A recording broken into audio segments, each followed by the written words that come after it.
Hello friends, welcome to my YouTube channel air resolution. आज की video में हम फेकल ओकल ब्लड टेस्ट के बारे में जानेंगे। तो सबसे पहले हम यह जान लेते हैं फेकल ओकल ब्लड टेस्ट है क्या, एक्चुअली किस चीज़ से रिलेटेड टेस्ट है। तो फेकल ओकल ब्लड टेस्ट जो है वो हमारे स्टूल से रिलेटेड टेस्ट है। स्टूल मतलब होता है मीन्स जो पोटी होती है वो, उसकी जाँच को उसकी जो जाँच की जाती है उसको फेकल ओकल ब्लड टेस्ट कहा जाता है।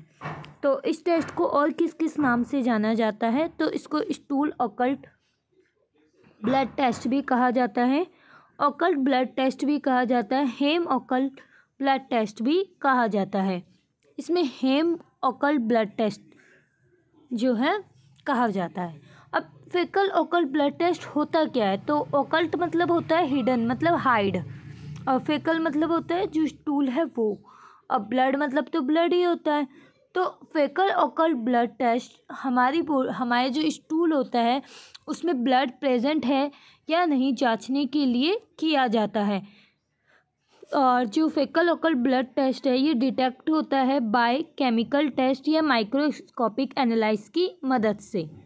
अब इसकी प्रोसीजर की बात करें तो इसके प्रोसीजर दो तरीके से होते हैं। एक होता है fecal occult blood rapid test cassette, जिसे आईसीटी टेस्ट भी कहा जाता है, और एक होता है guaiac fecal occult blood test. यह आपकी FOB fecal occult blood test की रैपिड किट है। अगर ग्वाइका मेथड से किया जाता है तो यह वाली आपकी ग्वाइका फेकल ऑकल्ट ब्लड टेस्ट की किट है।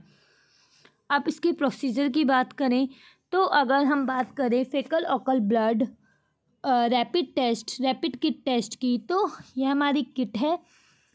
तो सबसे पहले जो स्टूल होता है उसका सैंपल लिया जाता है, और उसके बाद जो हमारा स्क्रू होता है, मतलब ये हमें किट के साथ मिलता है।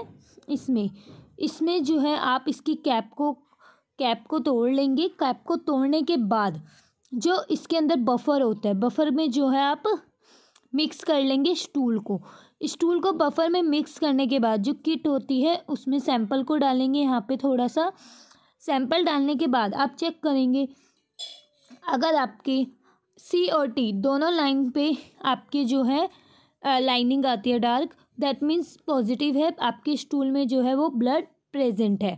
अगर सिर्फ सी पे लाइन आ रही है दैट मीन्स नेगेटिव है, स्टूल में जो है वो ब्लड प्रेजेंट नहीं है।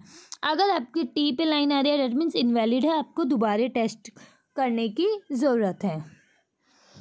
और इसका जो कलर होता है वह डार्क हो जाता है, डार्क लाइनिंग आ जाती है अगर ब्लड जो है वो प्रेजेंट होता है।